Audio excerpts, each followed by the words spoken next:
बिस्मिल्लाहिर्रहमानिर्रहीम अस्सलाम वालेकुम वरहमतुल्लाहि वबरकातुह। दोस्तों उम्मीद करदा सारे भाई ठीक ठाक होंगे।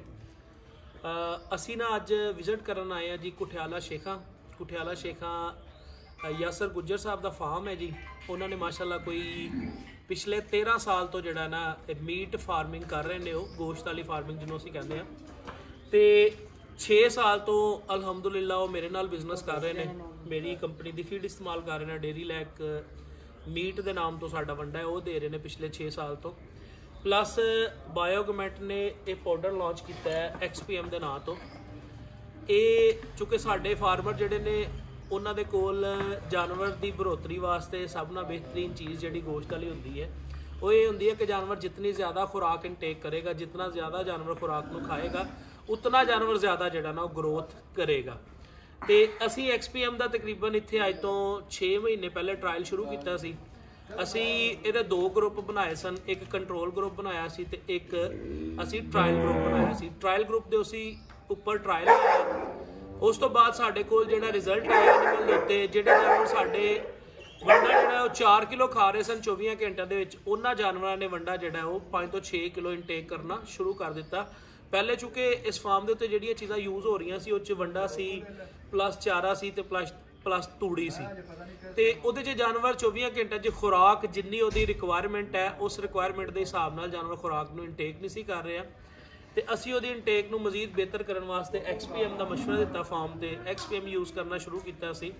तो साडे कोल जिहड़ा रिजल्ट आया इस फार्म के उत्ते जानवर जिहड़ा 24 घंटिਆਂ ਦੇ ਵਿੱਚ 2% या 1.75% ड्राई मैटर लै रहा सी साडे कोलों 100 किलो के पिछे 1 किलो तो 75 मतलब पौने 2 किलो खुराक लै रहा सी। उत्थे हुण जानवर जिहड़ा ना खुराक अपनी तकरीबन 3% के हिसाब नाल इनटेक कर रहे हैं। ਉਹਦੇ 'ਚ ਸਾਡੇ ਐਨੀਮਲ ਦੀ ਤੁਸੀਂ ਦੇਖ ਸਕਦੇ ਹੋ ਇਹ ਜਾਨਵਰ ਸ਼ੁਰੂ ਤੋਂ ਐਂਡ ਤੱਕ ਖਲੇ ਨੇ। ਇਹ ਫਾਰਮ ਇਸ ਤਰ੍ਹਾਂ ਹੀ ਹੈ ਜਿਸ ਤਰ੍ਹਾਂ ਮੇਰਾ ਫਾਰਮ ਹੈ, ਯਾਸਰ ਸਾਹਿਬ ਮੇਰੇ ਭਾਈ ਨੇ। ਤੇ ਇਸ ਫਾਰਮ ਦੇ ਉੱਤੇ ਅਸੀਂ ਮੁxtਲਫ ਟਰਾਇਲ ਲਗਾਉਂਦੇ ਰਹਿੰਦੇ ਆ ਤੇ ਸਾਡੇ ਕੋਲ ਉਸ ਟਰਾਇਲ ਦੇ ਵਿੱਚ ਜਿਹੜੀ ਚੀਜ਼ ਬਿਹਤਰ ਪਰਫਾਰਮ ਕਰਦੀ ਹੈ ਉਹਨੂੰ ਅਸੀਂ ਅਪਲਾਈ ਕਰ ਦਿੰਦੇ ਆ। ਮੰਡੀ ਬਹਾਉਦੀਨ ਦੇ ਵਿੱਚ ਇਹ ਫਾਰਮ ਕੁਠਿਆਲੇ ਸ਼ੇਖਾਂ ਦੇ ਵਿੱਚ ਹੈ। ਅਗਰ ਕੋਈ ਫਾਰਮਰ ਵਿਜ਼ਿਟ ਕਰਨਾ ਚਾਹੇ ਤੇ ਉਹ ਵਿਜ਼ਿਟ ਕਰ ਸਕਦਾ ਹੈ। ਔਰ ਇਸ ਫਾਰਮ ਤੇ ਜਿਹੜੀ ਫੀਡ ਪਲਾਨ ਹੈ अमूमन फार्मर कहते हैं जी अपने फार्म की फीड प्लान सानू दिओ कि तुसी फार्म ते इस्तेमाल की कर रहे हो। साडी फीड प्लान के उपर जी फार्म ते चीज़ां इस्तेमाल हो रही ने उहदे विच एक जानवर तकरीबन 6 किलो तूड़ी है जिहड़ी असी पर डे इस्तेमाल कर रहे हैं। 6 किलो नाल असी वंडा दे रहे हैं। उस तो इलावा असी सब्ज़ चारा तकरीबन 10 किलो एक जानवर नूं दे रहे हैं। उस तो इलावा जिहड़ा साडे जानवर जिहड़े ने नाल साडे कोल XPM लै रहे हैं, नाल असी इन्हां नूं एक्सट्रा जिहड़ियां चीज़ां दे रहे हैं। उहदे च असी वाइपस फैट असी ट्रायल लगाया, लेकिन वाइपस फैट जिहड़ी है उहदे नालों बेहतर सरसों का तेल मिलिया सानूं। असी सरसों का तेल दे रहे हैं सारे एनिमल नूं ताकि जानवर साडे अंदरों भी ठंडे रहन। चूँकि जिहड़ा गोका हुंदा है, जिहड़ा गोके दे विच मेल हुंदा है जिन्हों असी वच्छा भी कहते हैं, ये वो जानवर होंदा है जिहड़ा हर टाइम मस्ती च हुंदा है। हुण इह जानवरां दी मस्ती भी असीं घट कीती है। मैं तुहानूं जानवर दिखाना भी है करीब जाके, जानवर की तुसीं ग्रोथ भी चैक करो। तो जानवर जिहड़े ने वो मतलब सादे ने, जानवर किसी जानवर नूं मतलब जिहड़ा ना इस तरह का नहीं है कि किसी जानवर नूं मारन वाला होए। जानवर बिल्कुल अपनी रूटीन दे नाल रहिंदे ने। तुसीं देख सकते हो माशाअल्लाह जानवर की हैल्थ। ये जानवर सारे जिहड़े ने इस फार्म के उत्ते पूरे साल वास्ते असीं लैके आने आ, साल असीं इन्हां नूं रखदे आ, साल संभालते हैं। उस तो बाद जिहड़ा ना असीं फार्म के उत्ते एनिमल नूं जिस तरीके नाल ग्रोथ हुंदी है उस तरीके नाल अगे लैके चलते हैं। तुसीं देख सकते हो जी माशाअल्लाह जानवरों की क्वालिटी कितने खूबसूरत जानवर ने। ये साडे वो जानवर ने जिहड़े तकरीबन असीं बड़ी ईद तो बाद फौरन खरीद परचेज किए सन। इत्थे तक जानवर जिहड़े ने अगले जिहड़े जानवर ने साडे कोल ये उस तो बाद वक्तन फवक्तन आते रहे ने। कोई 2 महीने बाद आया, कोई 2.5 महीने बाद आया। जानवर असीं क्वालिटी वाला लैंदे आ। देख सकते हो तुसीं इस जानवर का कलर कितना खूबसूरत है।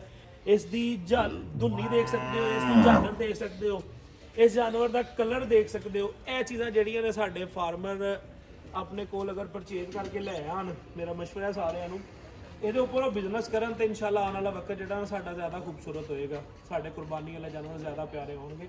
अगर असी जानवर नूं असी साडे ना फार्मर जानवर की जिहड़ी परचेजिंग करते हैं ना वो बिल्कुल सादे जे जानवर परचेज करते हैं। फिर 2-3 महीने का उन्होंने प्लान होंदा है कि आखिरी दिनों असीं बनावांगे, आखिरी दिनों तैयार करांगे और आखिरी दिनों असीं सेल करांगे।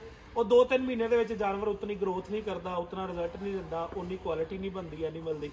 तो फिर फार्मर कहता यार डेयरी फार्मिंग च प्रॉफिट नहीं है, चाहे वो मीट की फार्मिंग है चाहे दुध वाली फार्मिंग है। अगर तुसी अपने जानवर की फार्मिंग जी भी कर रहे हो, जिन्नी देर तक तुसी जानवर क्वालिटी वाला परचेज करके नहीं लैके आओगे, उन्नी देर तक तुहाडा जानवर जिहड़ा ना तुहानूं बेहतर परफॉर्म नहीं करेगा। हुण तुसी देख सकते हो जी माशाअल्लाह एनीमल की क्वालिटी। ये छोटे जानवर ने, हले आने वाले वक्त च तैयार होणगे, दोंदे नहीं होणगे, छोटे ने अजे।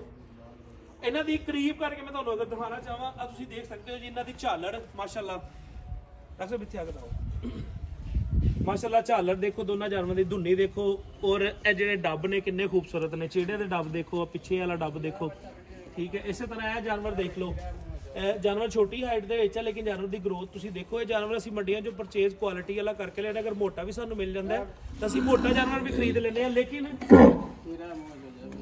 असीं जिहड़ा ना हुण यह जानवर तुसी देख सकते हो जी माशाअल्लाह कितना खूबसूरत जानवर है। मूँह चों खीरा है जी अजे, हाँ जी। तो ये जनाब तुसी दंद भी ये देखो कि बिल्कुल खीरा है, हाँ जी कच्चा खीरा है जी, बिल्कुल कच्चा खीरा जानवर है। और माशाल्लाह ये कितने दिन होए परचेज किते नूं? ये तकरीबन 4 महीने के करीब टाइम हो गया जिन्होंने परचेज करके लियादे नूं। और ये इस साल नहीं, अगले साल कुर्बानी ते सेल करांगे इंशाल्लाह। अगले साल तक इन्हें बहुत अच्छी और बेहतरीन ग्रोथ कर लेनी है। और तुम ये देख सकते हो जी सारे जानवर सारे दिखाने का मेरा जो मकसद है ना कि साडे फार्मर समझते हैं कि फार्मिंग लाइन दे विच साडे कोल जानवर प्रॉफिट नहीं देंदे। प्रॉफिट उस टाइम नहीं जानवर दिंदा जो साडा जानवर क्वालिटी वाला नहीं होएगा। अगर साडा जानवर क्वालिटी वाला होएगा तो फिर जानवर सानू प्रॉफिट देगा, लेकिन शर्त उहदे च ये है कि जानवर की खुराक नूं तुसीं अच्छे तरीके नाल मेनटेन करना है। तुहाडा जानवर जिहड़ा अच्छे तरीके नाल जिस टाइम खुराक लेगा तो तुहाडा जानवर जिहड़ा ना तुहानूं अच्छी परफॉर्मेंस देगा। बाकी भी सारे जानवर एक दफ़ा कैमरा मार लो, छोटा जानवर आया है ये भी तुहानूं दिखाने हैं। रसम नाल आओ ना, जल्दी आ जाओ। ये जिहड़े जानवर इन्हां चों कोई ऐसे साडे कोल मस्ती कर रहे होंदे ने, ज़्यादा मतलब तंग होंदे ने जानवर। हुण वो जानवर जिहड़ा पिछला माशाअल्लाह बड़ा क्वालिटी वाला है जानवर, देखो कितना खूबसूरत कलर है इसका। ये जानवर जिहड़े ने जिहड़े इन्हां चों दोंदे होणगे इस साल सेल होने वाले होणगे या नैक्सट असीं सेल करने होणगे, उहदे च देखांगे असीं जानवर च कितनी मतलब एक्स्ट्रा पोटैंशियल है कि जानवर कितना ज़्यादा इस तो ग्रोथ कर सकता है। फिर उन्होंने असीं अगले साल तक अपने को चला लवांगे। हुण तुसीं यह जानवर जिहड़ा खड़ा है देख सकते हो जी माशाअल्लाह चोलस्तान का जानवर है, लेकिन साडा फार्मर हर कलर नूं चोलस्तान बना लैंदा है। इहदे विच देखो ये जिहड़ी झालर है, झालर कितनी खूबसूरत है, ਇਹਦੀ नाफ कितनी अच्छी है, ਇਹਦੇ जिस्म ਦੇ ਵਿੱਚ फ्लैक्सीबिलिटी कितनी है। अगर ਤੁਸੀਂ ਇਹਨੂੰ खिंचना चाहो तो जिन्ना भी खिंच लो उन्ना ਇਹ बढ़ सकता है। इस तरह यह जानवर है छोटा जानवर परचेज होया, ਤੁਸੀਂ देख लो ਇਹਦੀ क्वालिटी ਜਿਹੜੀ है ये बिल्कुल छोटा है अजे। ਤੇ ਇਹਦੀ क्वालिटी ਤੁਸੀਂ देख सकते हो जी, ਇਹਦੀ ਝਾਲਰ कितनी है, ਇਹਦੀ ਧੁੰਨੀ कितनी है, ਇਹਦੇ जिस्म ਦੇ ਵਿੱਚ फ्लैक्सीबिलिटी कितनी है। देखो कितनी खल खिंची जा रही है। जिस तरह वक्त आएगा इस तरह ये बेहतर होता जाएगा। अगर फार्मर ने अपने फार्म पर अपने आप को बेहतर करना है तो सब तो पहले फार्म की खरीद जी एनीमल की अच्छे की होनी चाहिए है, क्वालिटी वाले की होनी चाहिए है। तुसी 10,000 महंगा लै लो लेकिन क्वालिटी वाला एनीमल लो। दूसरा नंबर तो यह चीज़ है कि उसकी खुराक ये प्लान अच्छा करो।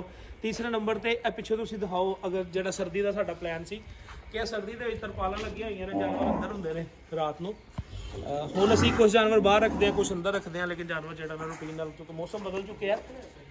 हुण तुहानूं अंदाज़ा लग गया होना इस चीज़ तो कि अगर तुसी मीट का कारोबार करना है तो तुहाडे जानवर अगर तुसी बेहतर बनाने ने अपने कोल तो किस तरह बेहतर बना सकते हो। खुराक अच्छी करना, जानवर जिहड़े ने उन्होंने लैके चलना, सारे मामला तो उन्होंने बेहतर तुसी करने ने तो फिर जानवर ने तुहानूं अच्छा प्रॉफिट देना है।